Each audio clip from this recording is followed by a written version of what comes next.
What if magic came in colors? You're listening to episode 65 of the What If South is Up podcast, a world building show where D20 gives us a prompt and we try to sound like we've got a plan. Spoiler! We don't. But we do know how to wing it like an author. I am Christina Xtina Lefebvre. And I'm Derrick Hall. And Christina, what are you drinking and what's going on in your real world? So, once again, I'm drinking this wonderful cinnamon liqueur that I like. Aniksh's grandfather might have called it liquid fire, or that sounds way too, what's the word, cliche. Maybe, let's call it sweet fire. Yeah, he calls it sweet fire. Napalm. Napalm. He wouldn't call it that. Um, so what's going on in my real world is, let's see, um, getting ready for an art show. Fun. Trying to finish up my art, and I have a job interview next week. That's it. Huzzah.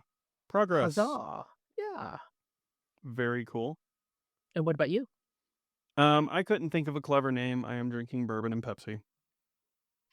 Bourbon and Pepsi. Yeah, but lack of creativity is the name of the game today because I said some not Bopsy. so. No. Burpsy. God Burpsy. no. God no. God no. No. Lack of creativity is the name of the game today because I, first thing this morning, managed to step on a tack and put it through my foot. So I said some not so creative words very angrily and have been gimpy and moody for the rest of the day. So How was a tack sharp end up on the floor? So here's the thing. I didn't know these existed and I didn't know they were in my house. But they are magnets with a pin that faces out. And then there's supposed to be a cap that goes on the end of the pin so you can pin something to the fridge, which I have no idea why. But there were some of these on the fridge. The cap got lost and I guess it got knocked down and nobody knew it was there. Because they're silver and my floor hides everything. Good job finding it. No. There were puddles of things that should remain internal all over my kitchen. It was not fun. But yes, it's been a day and my foot hurts. I'm sorry. It's okay. It's okay. I'll live. It's just gonna hurt for a few days. So, what breakthrough or breakdown have you recently had in your writing or world building? So, I've been continuing my work on rounding out my outline, and I get really excited when I'm working on it because I'm finding that after all these years, right, I want to keep the story the same that I wanted in the beginning, but in the beginning, I had like 1,000 ideas, and it's amazing to me how many of which ideas are sticking around, and That's how I'm always able interesting, to yeah.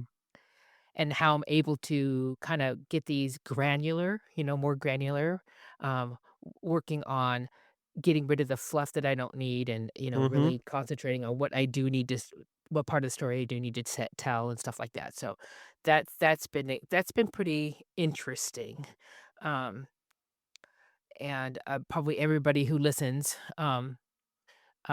is tired of me working on this outline, but I don't care. It'll take me as long as it's going to take me, and then once I get through this, then I'll know how to do it, and I'll do better next time. But anyways, um, Yeah, the next one's always easier. yeah, I'm sure it will be. And Until you try to finish a series and then you just want to jump off a cliff. understood. Yeah, just so you're warned.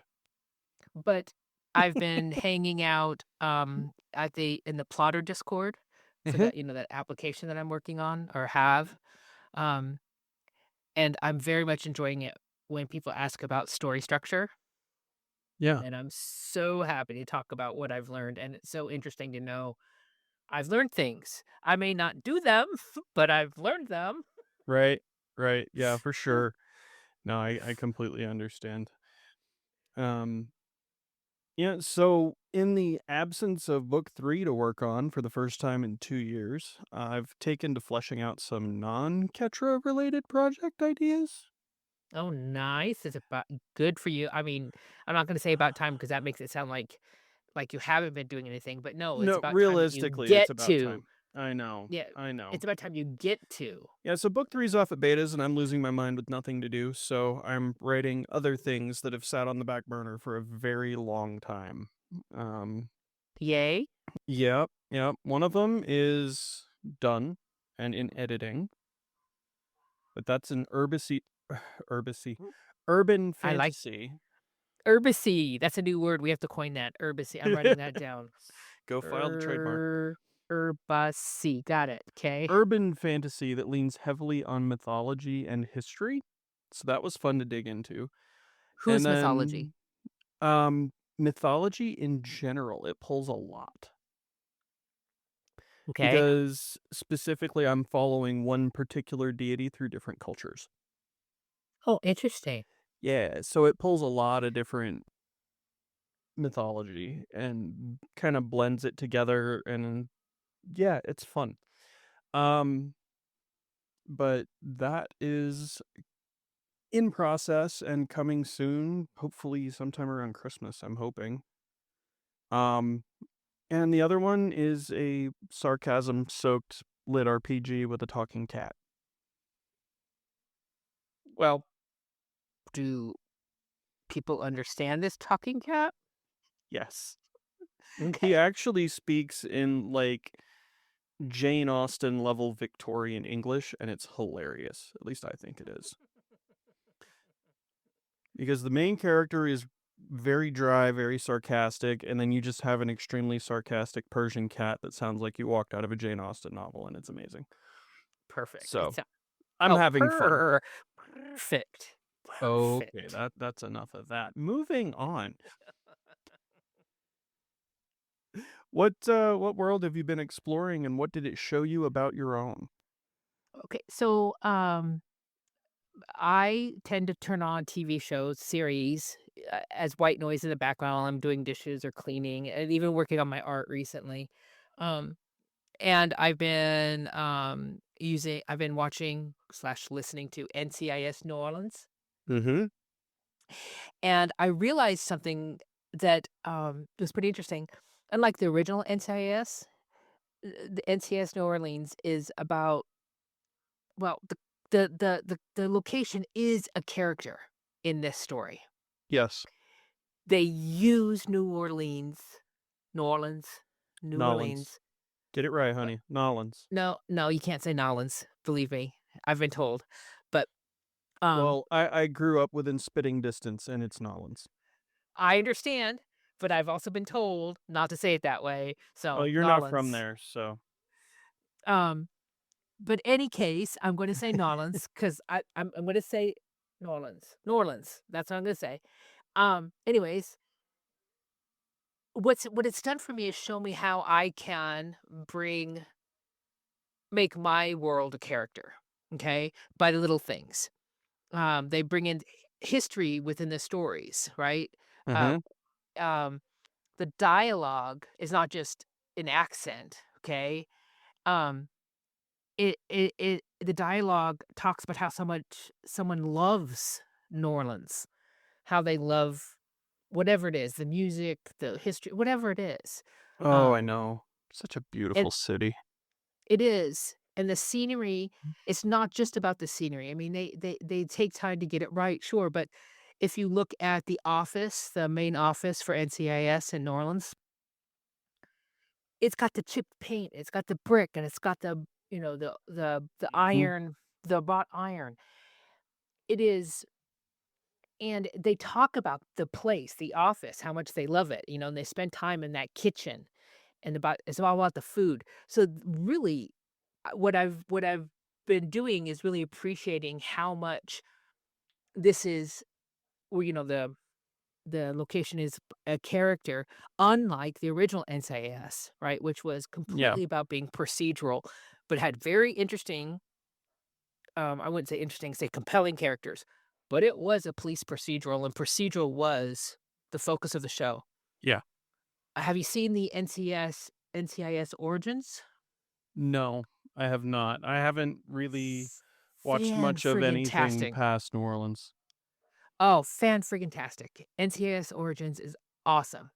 And where NCIS, the original, was procedural with compelling characters, NCIS Origins all about the characters. Mhm. It is totally character driven with the time, the era, because it's back in the past, Mhm. is completely secondary. The procedural is completely secondary to the characters in the story in it. So, anyways, watching how, they have the NCIS division, whatever, and they have these, and I've also watched a couple others, but just taking these 3 as an example. They Yeah. have this they have this setting, a police procedural for the NCIS, and what they can focus on in each one. I don't know. That's just magic. Mhm. So, They built a that's franchise off of the procedural because that's what was popular. You were coming out of the original CSI and JAG and things like that, where people enjoyed the technical aspects of it. And moving forward in time, they were able to take that concept and flesh it out into more than a procedural, which is kind of how the culture shift went for network television over time. And I appreciate how they were able to take something that worked and keep it working, but also expand on it. So that's really cool. it is very cool. It's also when you talk about, watching TV shows and historically and stuff like that, you know, th just like, for instance, the difference between the Star Trek, the original series, and Star Trek, I don't know, give me, not yeah, even Deep TNG. Space Nine, um, TNG, but I would say not so much TNG as much as, Voyager. You could see that the audience now wants to know more about the characters. Mhm. They they want that continuity, with the characters and stuff like that, Yeah. and getting deep into the characters as we've progressed in time. So the Mhm. 1950s, that the mid 1900s, whatever, it was all about the story because they're coming from stage. Mhm. And then you get into the 80s and 90s, and now it's about setting because now they can film outside and they have these different ways of filming that they didn't have before. So, Mhm. and now it's gone into character development, and it's just gone so deep in so many different ways. It is very fascinating. I would love to take a class on it. It's a very Anyways, interesting evolution. it is very, very interesting. But that enough about TV history. What about you? What worlds have you been exploring? Well, I went back recently to a couple more of my semi-recent TV favorites. Stuff that's come out in the last year or two. Twisted Metal and Fallout. Both of Oh, you which watched are Fallout? Yep. I rewatched Fallout and I rewatched the first season of Twisted Metal. Mhm. Both of which are based on video games. I knew Both of that. which Yep. came out about the same time.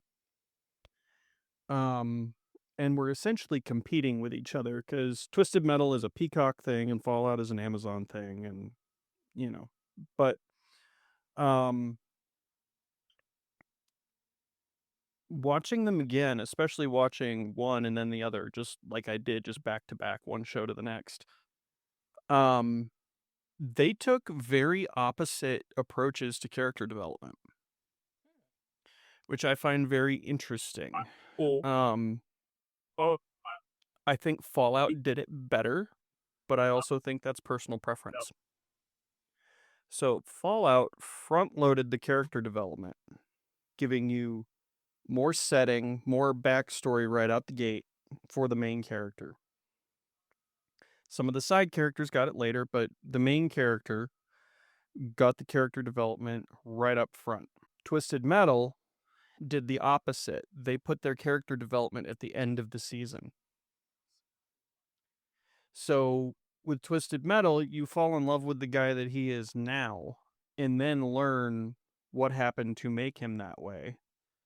Whereas with Fallout, you see Lucy as she is in the vault, all prim and proper, and 1960s happy suburban neighborhood sort of thing. And then you watch that devolve as her true character comes through, as she learns what she has to do and finds the guts to do it. Mm-hmm. So Interesting. instead of starting at the end with the road weary, exhausted, violent at a drop of a hat sort of character and working backwards like Twisted Metal did, Fallout started with the happy, the prim and proper, and then worked into the reality. And I hadn't noticed that before, but watching them back to back, I noticed it and I'm like, huh. Now, do you think that is it because you watch them back to back, or do you think it was because you've become an author slash writer yourself and you're able to recognize this now? I don't think I would have noticed it if I wasn't in that mindset Hmm. necessarily. Yeah, that's what I think But too. I had already seen both of them. I knew essentially what was happening, where things were going, what was going on. And like going back and watching something, you can vouch for this. When you've already Mm-hmm. seen it, you notice things you didn't notice. So Yep.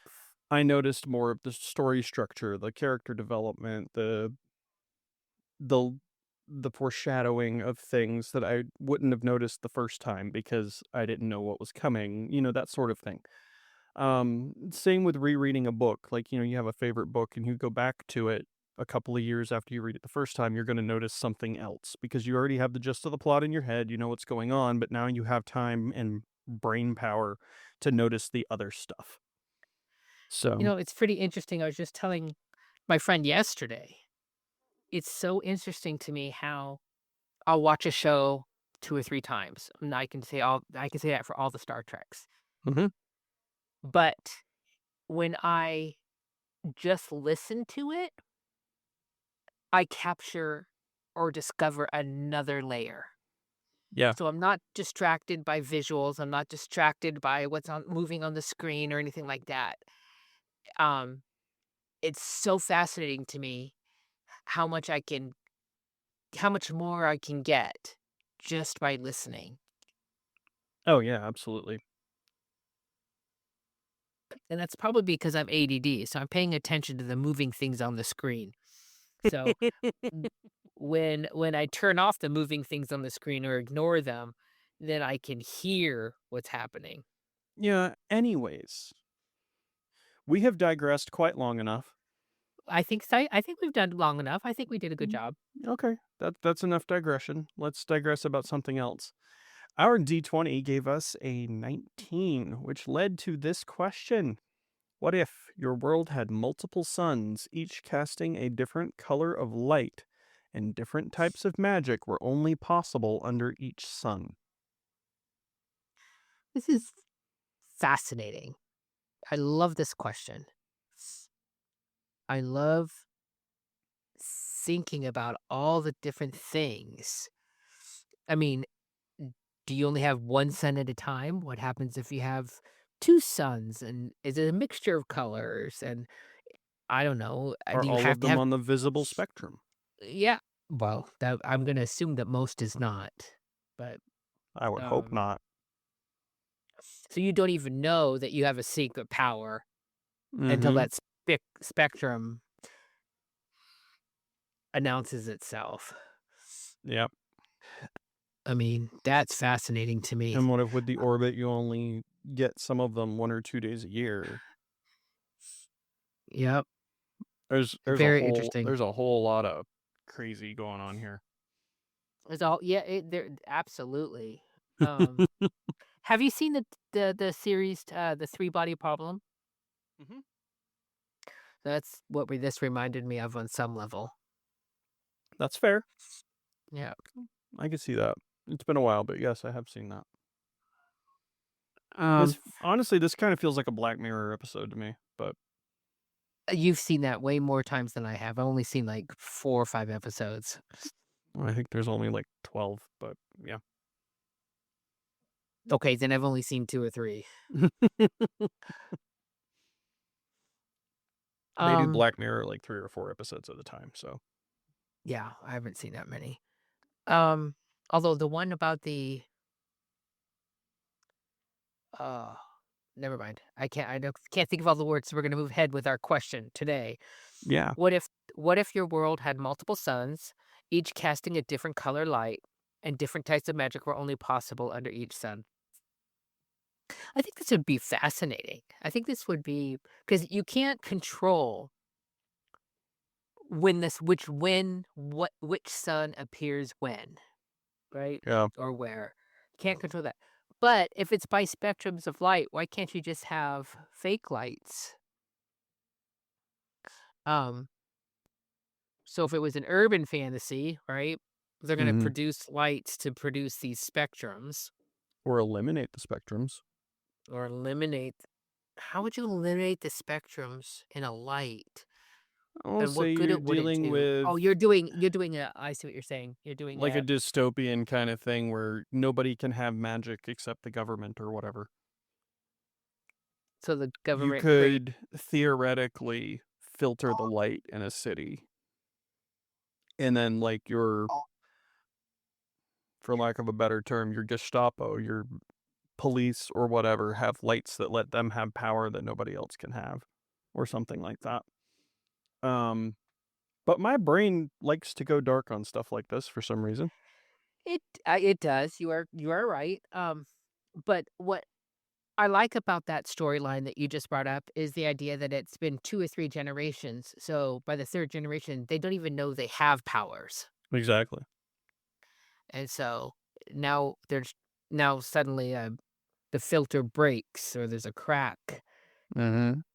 and now they discover they have powers and how are they going to release them? That's a cute story. Cute. That's an interesting storyline. Yep. Um, Viva la revolution.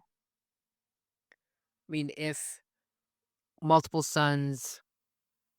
Oh, what if one of the suns was dying? Because as the sun dies, it's changed its Mm. spectrum. Yeah. Yeah. So now the world was one way, and now it's changing, and people have different powers than they did before, or they don't have powers. Or the powers become unpredictable. You could be I in the like middle the of something and it turns into something else. I like the idea too that when this sun and that sun are out at this time of day, because atmosphere would help what changes the spectrum, right? Mm-hmm. I am able to do this. Right? So everybody in society has to do something at a certain time of day because that's the only time they have the magical power to do it. So people's powers change over the year. That's interesting to me. That's a cool idea. Well, this is also pulling my brain into like the Airbender sort of world, Yeah. the cartoon Airbender. Mhm. Because like, well, water and fire in particular are tied to the moon and the sun. Waterbending gets more powerful under the moon, firebending gets more powerful under the sun. A solar eclipse knocks out the firebending, a lunar eclipse knocks out the waterbending, that sort of thing. So you could do something similar here where, the orbit comes close enough to your sun for a certain part of the year, and that's when your power is the strongest, and you need to get as much done in that amount of time as you can, or that's when you go to war or whatever. And I don't know. It's an interesting concept. I'm not sure how to implement it. Yeah, I'm right. What's the goal? What's the purpose? Where so we know how all this magic works, but what story can we create inside of it? Um Mm-hmm. you came up with a good idea was, like the Gestapo, trying to subdue everybody's um magic. And I came up with the idea of okay, 3 generations later, now they don't know they have magic and finally they're going to discover it. Mm-hmm. That's the story. Um, Yeah, that could be fun for sure. but my idea of depending upon the time of year, time of day, everybody will have a certain power. What's good? What good is that? Where's my story for that? I don't really have one. That's just a world Well, building I thing. feel like you would end up with a very regimented society. Well, because of maybe. that. Like, oh, you have, I don't know, plant powers from the green sun or whatever, but those work best between 7 and 9 a.m. So your shift is between like 6 and 10, and you deal with water, and we need water the most in the evening, and that kind of thing. Well, that's Um, no different than seasons. We gotta no, harvest in the fall and it's just broken down to an hour by hour level instead Mhm. of But again, months that's at a no time. story. That is a setting. That is a world building thing. That's not a And story. I don't know we're how a to make that world a building story. show. We are. So I can build a beautiful world, but now how to make it into a story that's interesting, And you that's know? always the hard part, isn't it? Mhm. You know, you can build all the world you want. Making it into a story is difficult. Make it into a story that people want to consume. Mm-hmm. I think that's part of what drew me to D&D in the first place is I could build the world and then just put any old story in that world. I didn't have to have the story revolve around the world. So, Mhm. but we all know that that was a while ago and it snowballed a lot. A lot. A lot. Big time. Yep. I don't know. I would like to keep this idea in my world building folder, but I Yeah. don't have a story for it yet. You can have it. This one's in your wheelhouse, not mine. Yep. Yep.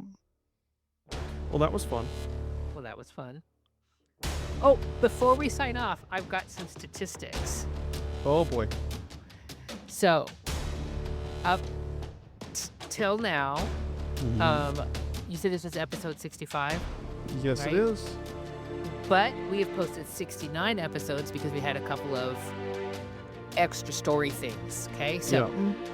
as a team, we have produced, created, whatever, 69 episodes. Nice. We've had 1,038 downloads. Nice. Yay. 86 in the last month. Hey, we're trending upwards. We have 31 Facebook followers. And as announced last episode, 1 YouTube follower. So, we've got work to do. But hey, all of those are better than 0. All of those are better than 0, but anyone listening, if you want to become our third host and help us increase those numbers. Do you have a degree in online marketing? We need your help. No, we can't pay you, but we're friendly. And you get to put your voice on the air. Hey, you get to talk to the internet. I know what you might be thinking. You can do that on your own, but it's not nearly as much fun. So come join Come the on, team. we're the barrel of laughing, laughter, laughs. We're whatever. something. We're something. We're something. Okay, We're now you something. can do your closing. Well, that was fun. That was depressing. If you have a what if you want us to build out, send it to whysouthistup@gmail.com or hit us up on our Facebook page. If you have something you want us to look at or know someone who would make a good guest or want to be a guest yourself, send that to the same place. And if you don't like what we had to say, tell us. We're always happy to argue with you. I want to hear why your idea is better out there, listener. So tell us why, whatever what if scenario we came up with, you came up with a better answer. We want to hear it. Yeah, we want to hear. We don't do this for the money. We do it for the arguments. We are not doing this for money. That is for sure. It costs me more money in alcohol. That's true, actually. I had to do the Our- math on that. No, we're not going to do the math on that. How much have we spent in 3 years on alcohol making a podcast?